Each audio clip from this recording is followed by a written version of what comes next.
Welcome back to the Hoop Bar. This is your host, Big Matt, joined today by Rahul. Rahul, how have you been?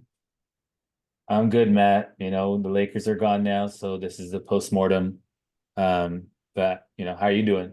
Yeah, I thought the Lakers are going to pull this one off, but with LeBron being the ultimate closer, but he ran out of energy. We'll get into that more often. But yeah, I really wasn't prepared for the season to be over, honestly. But the champs, the champs, and the champs did what they do, and they are moving on to take on the Minnesota Timberwolves in the second round of the playoffs. I think I don't know who it was that said it, somebody, one of the broadcasters, but it's been a very defensive focused playoffs. And I think for the Lakers that was true. We talked about their offensive averages after like 3 or 4 games. I was checking, it was 118 points a game in the regular season compared to down to 102. So considering that we had the lead for majority of the series and we didn't score all that well, the Lakers definitely had a chance to pull it off.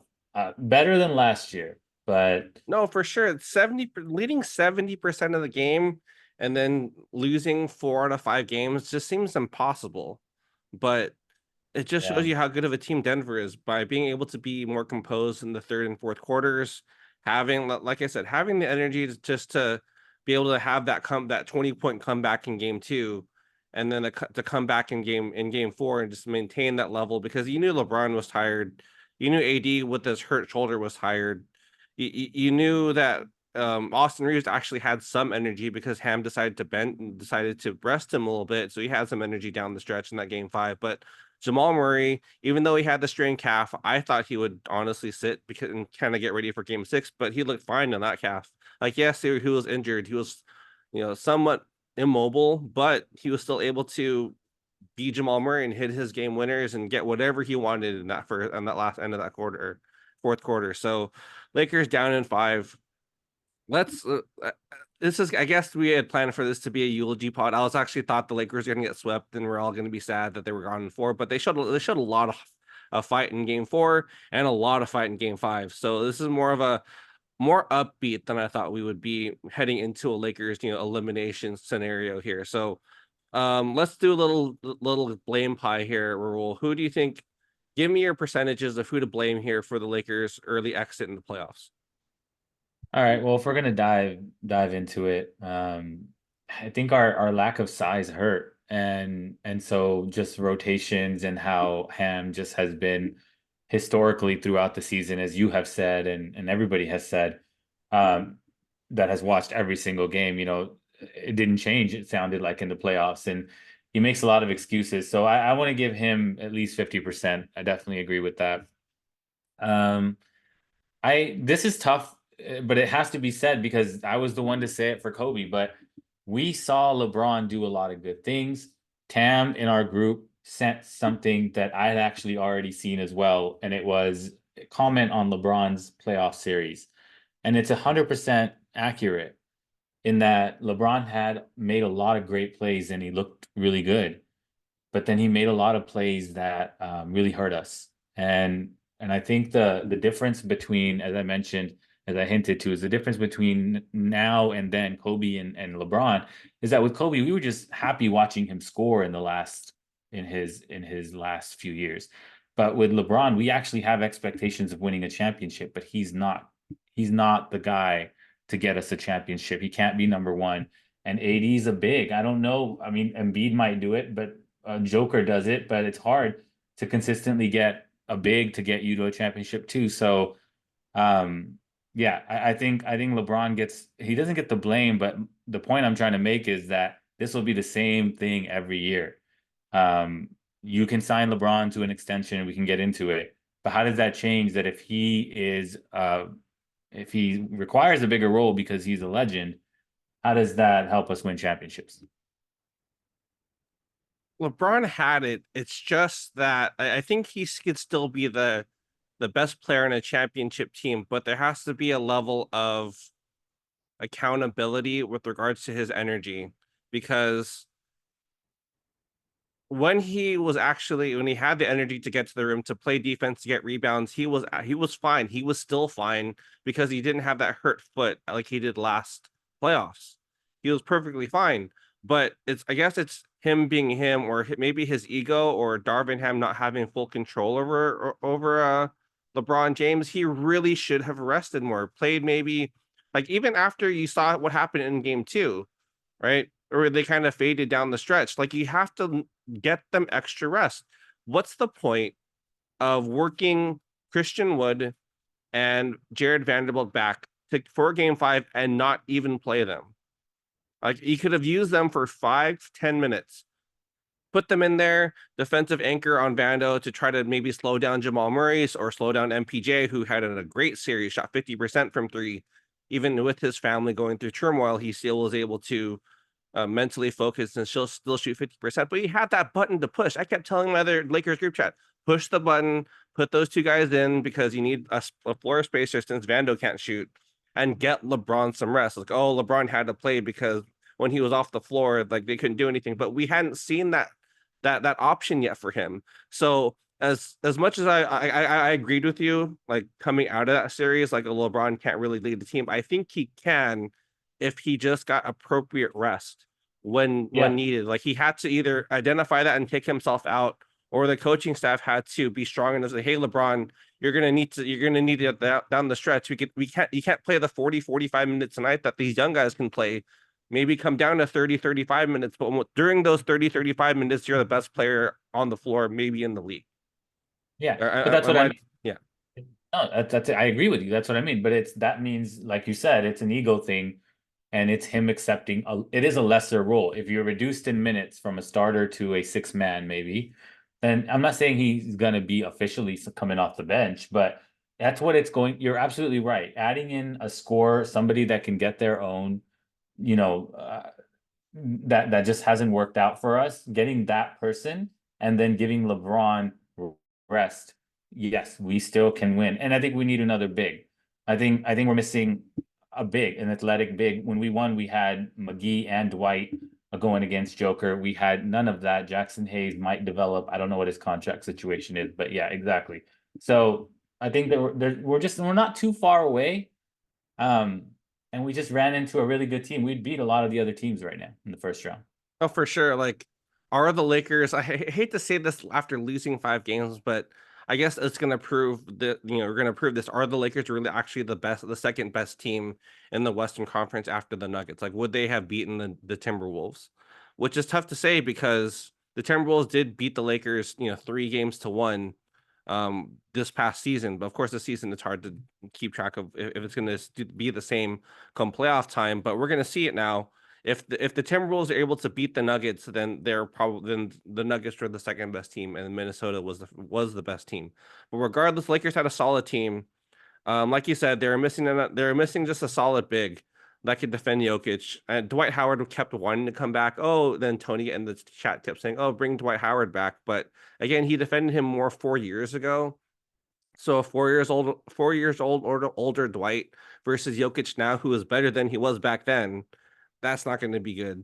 They need to get a big, or maybe Christian Wood. Maybe he was the answer to try to defend Jokic, and we just never saw it. So, but he doesn't have the weight behind him too. So I don't know. Bismack Biyombo was sitting there for a while after before Memphis signed him. I don't know why the Lakers didn't pick him up at that point, because you knew Jackson Hayes, for athletic as he is, you're not gonna need an athletic big against Jokic. You're gonna need someone to defend him and have the girth behind it. Like AD defended him really well, I thought. Like overall, the Lakers defense was fine, I thought, throughout the entire series. It's just the offense just went into the toilet. So I guess we could transition to another part of this blame play is D'Angelo Russell, Austin Reeves, and Rui Hachimura just really did not show up outside of D'Angelo Russell and that game two where he had that barrage. But overall, those three guys didn't show up. So where do you put the Lakers' main pieces outside of AD and LeBron as part of this blame pie for the Lakers' loss? I agree with you. Those guys didn't show up. Those guys are secondary, are only playmakers outside of LeBron. And if so they're not making plays and LeBron's not getting rest, the whole thing collapses, which is why I thought this year was better than last year, because last year we didn't have the sort of playmaking. And Reeves was still coming on. And that's what, I really thought Max Christie, so you got to take some chances. I know, you got to take some chances. And that's a kid that has a lot of just, he doesn't care about the moment. Like just because he's not Ant Edwards doesn't mean he doesn't have the mentality. And you can see that in him. He does have that. And I thought he would come along more this year. And I give that's a blame to Ham. So, yes, a big portion back to the pie, it's Ham, LeBron, and then those playmakers that didn't come through, including Rui.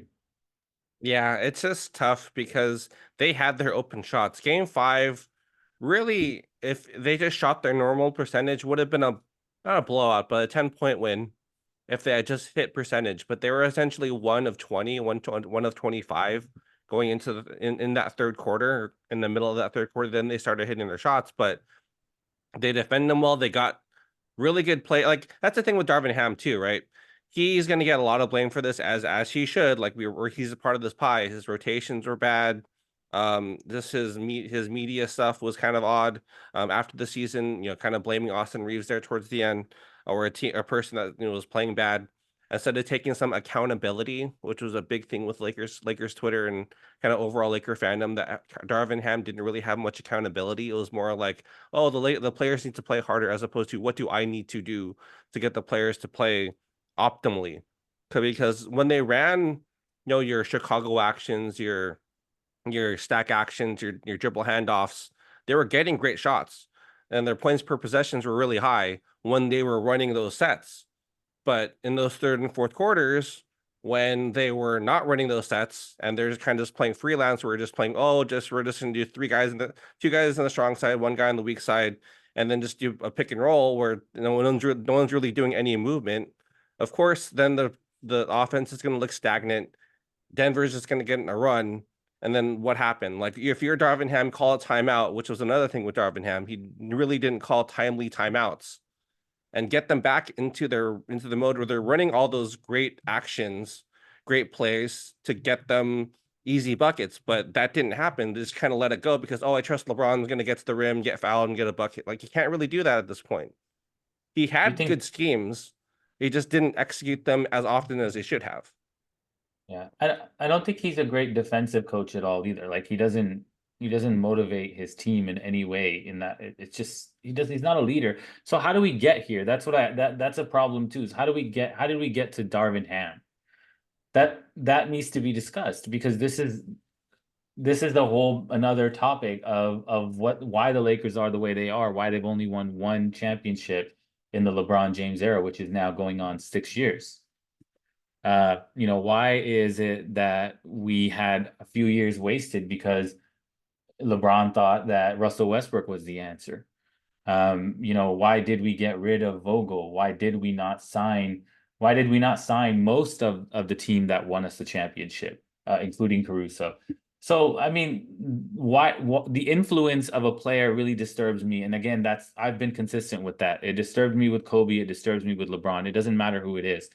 It's about the name on the front, but this is a business, and I think that's playing a role in all of this. I mean, if LeBron gets a 3-year extension, it's a business decision. It's not a decision where they think that they're going to be favorites to win a championship. It's a business decision in hopes of getting a championship.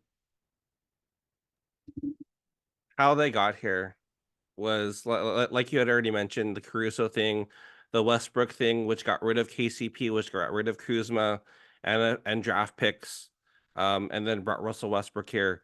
That all contributes, right? Keeping THT over Caruso, that all contributes to where we are right now.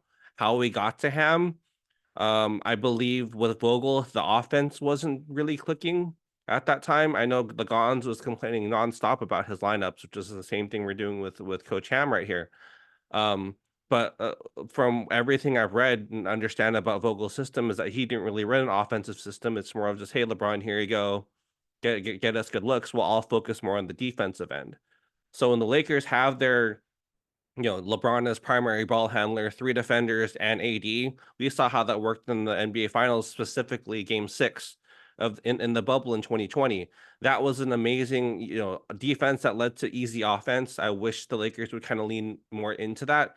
it's just crazy because I guess I want to ask you this a question, Roll. The team that the 2021 team with Mark Gasol, Dennis Schroeder actually started better than the team that had won the championship prior. But unfortunately, when Solomon Hill decided to roll up on LeBron James's ankle, that team kind of, you know, hit the skids. And then they even had the Western Conference Championships champions in the Phoenix Suns pretty much beat until AD got injured. So I guess, as more of an aside to what we're talking about here, what would you prefer? Do you prefer the 2021 team or the 2020 team in this LeBron AD run? I mean, I got to go with the team that won the championship. It just, I know it's 2020, I know it was bubble, but that team was really fun to watch. Sorry, it's 21 didn't have Dwight. No, they didn't have Dwight, but they had Marc Gasol, which I thought was maybe the best person you could put next to AD because of his ability to pass, his ability to play defense, and his ability to shoot the three. So the Yeah. fact that they had to lean into Andre Drummond and not lean into Marc Gasol was one of the, again, how did we get there? That's also a reason how we got here. It's like you had the guy, but you kind of let him go. We had really great expectations from Mark Gasol. It was Hmm. actually, you're right. And it was exactly for that reason that we had a guy that would stretch the floor and give AD more room. Um, and a guy that was still a force. Imagine him against Joker, the body that was needed that we didn't have. Um, yeah, you're absolutely right. But what happened there? Who was the coach? Yeah, it was Frank Vogel. Frank Vogel was the coach. So it's like do we not appreciate him when we had him here, or it's more like it kind of run its course because he didn't really have a good offensive system.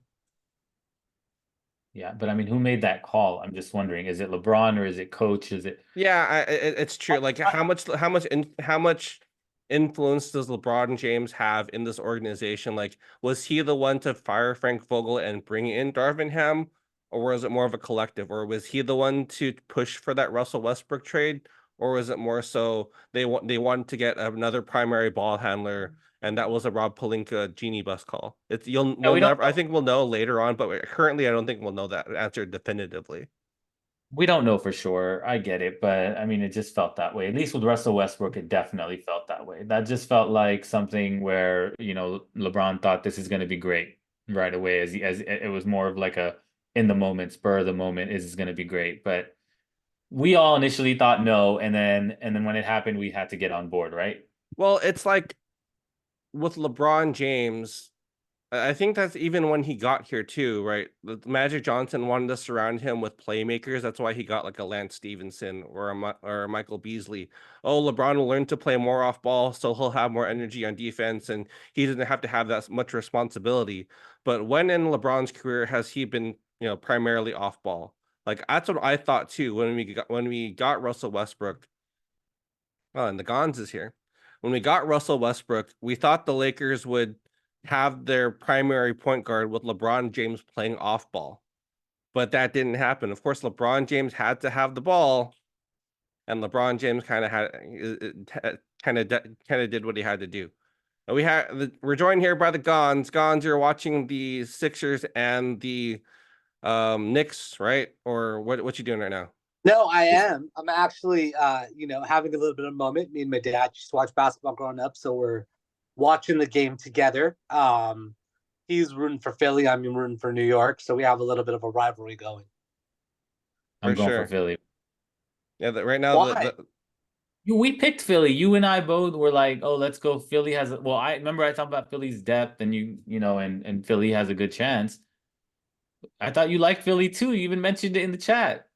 Yeah. Oh, you're No, betting the on the Knicks Knicks. fans though, right? The Knicks fans are so energetic. It's Like You the guys you fan. love that energy. Look, I Yeah. need two more threes from Brunson to win to win to I win knew it. I was like, $240.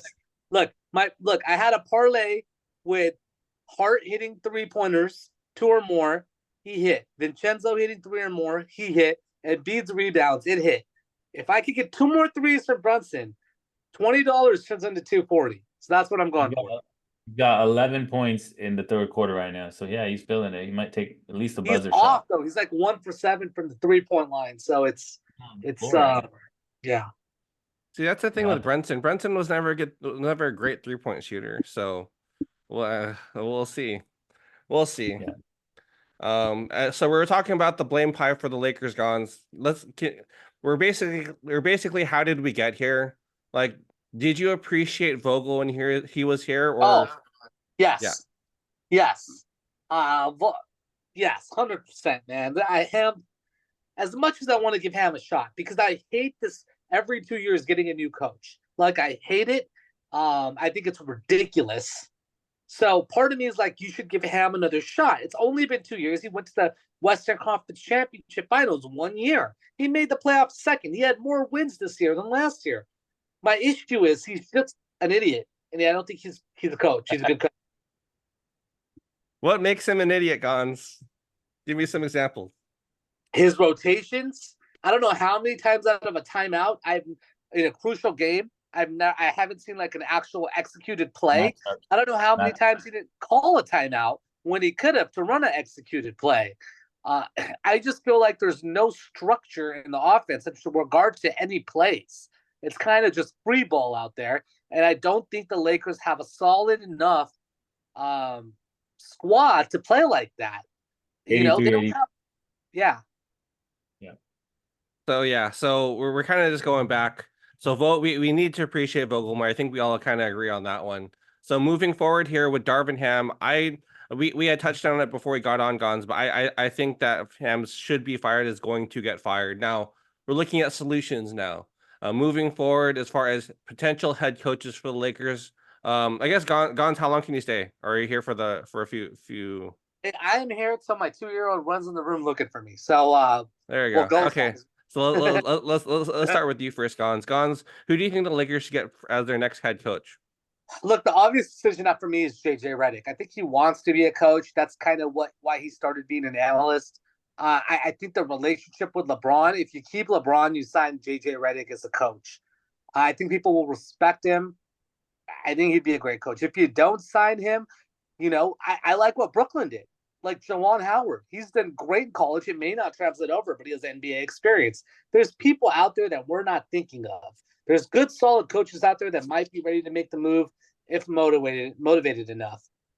I don't know what Nick Van Exel's doing, but I know every Laker fan loved him. I wouldn't be opposed to seeing Nick the Quick be a coach. I know that's way out there. His name's not mentioned. Phil Handy, I wouldn't even be opposed. The players love him. I wouldn't even be opposed to him having a shot. I mean, those are three names off the top of my head that I can think of. All right, Earl, give us some head coaching potential here, other than Redick and I guess Nick the Quick. I mean, there's probably a lot of names out there, but I think ultimately it's up to LeBron. That's what bothers me about it. Like, I don't know how much of it is up to LeBron versus how much of it is a decision. So you have to go into the season agreeing, hey, LeBron, if we're going to be successful, you can't be tired at the end of a game. How do we get to that point? You have to accept that you're going to have to play 30 minutes instead of 45, 42.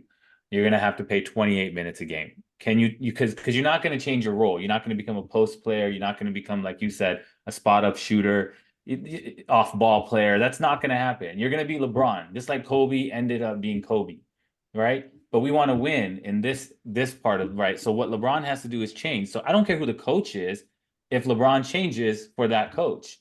So if LeBron wants to pick a coach so he can run the offense how he wants to run the offense, fine. But he has to accept that if we're going to win a championship, he can't be on the court and then be a liability on defense. So wait, are you saying he should be a bench player? Come off the bench? No, be a starter, because it's disrespectful, right?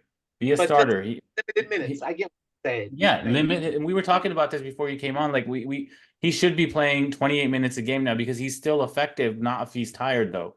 We saw that. We saw Aaron Gordon just have a career game, 29 points, 20 something. I mean, it was 19, whatever it was ridiculous. Like Aaron Gordon, like he shouldn't have that kind of game. And that's because it's not LeBron. He's, again, I hate to do that. I hate to say that, but he's 39 and he's producing a lot on offense. So he's going to have lapses on defense.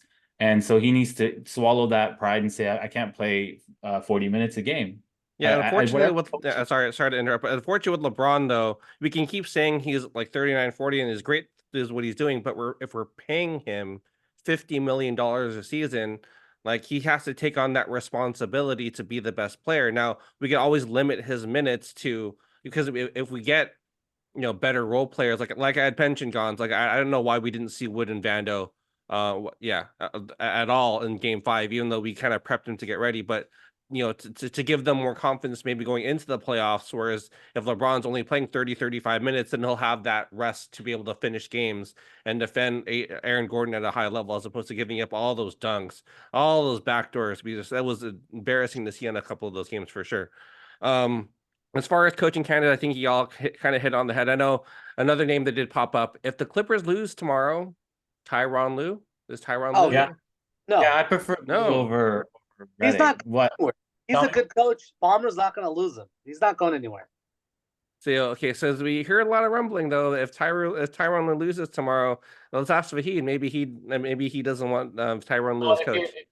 if you're Tyronn Lue, what do you want? You want a hobbled Kawhi Leonard who's always hobbled at the wrong time, or do you want an aging LeBron James who's always available at the right time, but maybe he just needs somebody to tell him, to manage his minutes? I don't know. I like Ty Lue for that reason, but I don't like how Ty Lue's doing in this series, though. I'll tell you that. I don't like what Ty Lue's doing with the Clippers right now. If we want to get into that, Yeah. I So don't know. Gons, what are your thoughts on Ty Lue and the Clippers these playoffs? They're down 3-2 going back to Look, Dallas. the new arena is opening up next year. Tyronn Lue is a bona fide good coach. Everyone around the league knows it. All the analysts agree.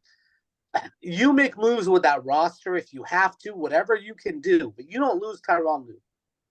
If that means you figure out a way to move Kawhi, figure out a way to move PG, whatever you have to do, it's so hard. It's much easier, in my opinion, to find a star versus finding a good coach in today's NBA. So I keep Lue at all costs. And I make him happy. And if that means, look, Leonard has to go, maybe he has to go. I bet you there's a handful of teams that would still take a chance on him, considering how well he played all season. Yeah, But but the fact that he played so well all season, he ran out of gas here in the playoffs because he injured his knee. So did they overplay him?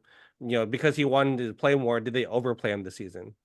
But you can say the same with Anthony Davis. Everyone was harping on all the pressure of, oh, Anthony Davis has to play. He never plays. Mhm. Well, maybe he played a little bit too much. He looked a little hobbled in the playoffs. I mean, he did play. But He played. better? If there's one person we can't criticize in the Denver series, I think his name is Anthony Davis. Like, is there something you can criticize for Anthony Davis for Rahul from this Denver series? No, absolutely not. Ham had him out there literally dangling his shoulder around for like a good couple minutes. So I was like, okay, I get it, desperation time, but yeah, no, Anthony Davis did everything he could. Like you said, he also played a lot of defense. We don't have another big. Sorry, I'm watching the game. It's 86-86, 10 minutes to go. Let's go back to your last statement. They don't have another big. The year they won, JaVale McGee. Who was the other big they had? And Dwight, They had yep. someone else. Let's go back a little bit. Yep. Dwight. Okay. So I think that, look, you want to make this team win, you need bigs. We don't have bigs. Simple as that, right? Yeah, I mean, Lauri Markkanen was a name I heard recently as being a potential trade Rui and all them for Lauri Markkanen. How does that name sound to you, Gons? I don't think it's the right fit. A shooter? He's not physical. Yeah, I agree. Sure, he's not. I'm not looking for a shooter in that trade. If I'm looking for a big, I'm looking for a big that's going to be able to body Joker and save Anthony Davis some energy. And that's what we had in Dwight and McGee, and we just don't have that. So you're looking at a physical big who could shoot, which we like I talked about earlier. Marc Gasol fit that build with T. Yes. Like available. Brooke Lopez, maybe that needs to shoot three and be physical. It's just tough to find that sort of player out there unless you're looking for either just a bruiser, like a I don't know, Bismack Biyombo, right? Like what other centers out there do you think, like Nikola Vucevic? I know you're really high in Vucevic, Gons. Maybe you make a trade with the Bulls. I mean, there's a huge market right now. Look, what happened in the Marcus Camby, the Kurt Thomas days, right? The Haslam days. Like, it seems like the NBA is missing that power forward that can shoot and be physical. So maybe we find someone in the draft. I know we have a few picks. I'm never opposed to that. I'm a big fan of finding someone the system. But my only criticism of the Lakers is to hold on to him and develop him instead of trading him. Yeah, that guy from Purdue, right? The Edie, like 7 foot, like Oh, four. dude, him? Hell yeah. Right? I mean, Even though he's kind of like, yeah. that's a whole nother discussion, right? As long as the Lakers are superstar focused players, it's like they're always gonna like put the superstars like, oh, we got to do as much as we can for LeBron's prime, so let's trade away everybody, you know. And as 100%. long Yeah. and that's back to what Matt and I were talking about earlier. It's a business, so like they have accepted that a lot of they're not gonna be the favorites to win a championship, but they are gonna be making a lot of money by having some legends on the team. So. Yep, Jerry Buss knew it best when he knew that when he developed Showtime. He knows that LA needs stars. The minute LA doesn't have stars and it's those mediocre teams, they lose close I mean, when Magic retired, right? Those The are our cherished teams, like the Nick Van Exel, Eddie Jones, Cedric Sabalas. None of them were like really gigantic stars, and they're absolutely beloved in millennials. Huh? They weren't sold out every day like they were with Kobe and Gasol and Shaq. Yeah, they're beloved. They're beloved by diehards. You know, they're not like they weren't mainstream. They weren't. Nope. We were just watching them. We were following everything, but they weren't drawing the crowd. They weren't drawing. They weren't getting the ratings. Yep. So I guess let's look at the future here. With let me ask you, Gons. The Lakers are looking to offer LeBron James 140, like we had just talked about with business too. 3 years, $140 million. Is that something you look to sign LeBron James to, or is that too much? What are your thoughts on that potential signing of I LeBron feel like James? the Lakers are going to do it no matter what. The basketball fan in me that wants a championship would say it's a mistake. I'm ready to move on from LeBron James. I not pay him that much. But I don't think that's going to happen. Irrelevantly, it doesn't matter. It's irrelevant. The Lakers are going to sign him no matter what because they're going to be that team that has a star that takes care of their stars. And we're gonna have a couple more years where we maybe see a playoff berth, and that's it. Rahul, do you agree with the Gons?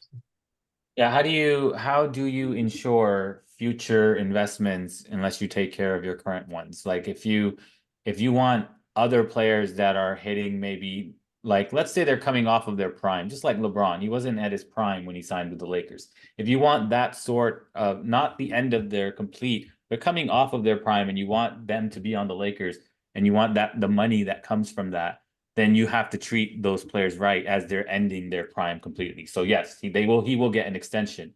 The Lakers can still win. Matt actually was hopeless to this and accepting the business because we did it again. We did it with Kobe. We did it so easily with Kobe. We paid him and we quietly accepted 37 wins every single year. 37 wins. That was closer to like 15.